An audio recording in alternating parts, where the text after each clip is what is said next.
చాలామంది చూడండి, యువకులు మాట్లాడుతూ ఉంటారు, చెప్పుకుంటే మంచిది. నువ్వు ఎందుకు ఆ అబ్బాయిని ప్రేమించావంటే అమ్మాయి ఏమంటుందో తెలుసా? First impression is best impression.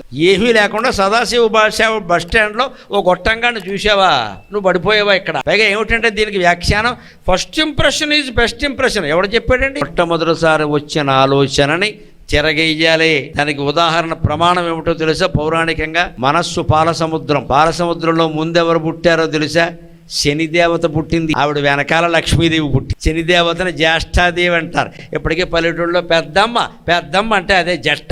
పెద్దమ్మ అమ్మవారు వేరే ఉంది, ఆవిడ వేరే. కానీ మామూలుగా వాడుకలో ఎవడో 2 ఎకరాలు అమ్మేశారండి, పేకాడు అమ్మేశారంటే ఆవిడ పెద్దమ్మ కూర్చుంది నెత్తి మీద అంటారు. పెద్దమ్మ అంటే జ్యేష్ఠాదేవి. ఆవిడ పెద్దమ్మని ఎందుకన్నారు? పాలసముద్రంలో ఆవిడ ముందు పుట్టింది, తర్వాత లక్ష్మీదేవి పుట్టింది. అంచేత మన మనస్సులో ఎప్పుడు first impression is not at all best impression. దయచేసి యువతరం పిచ్చి ఆలోచనల్లో పడకండి.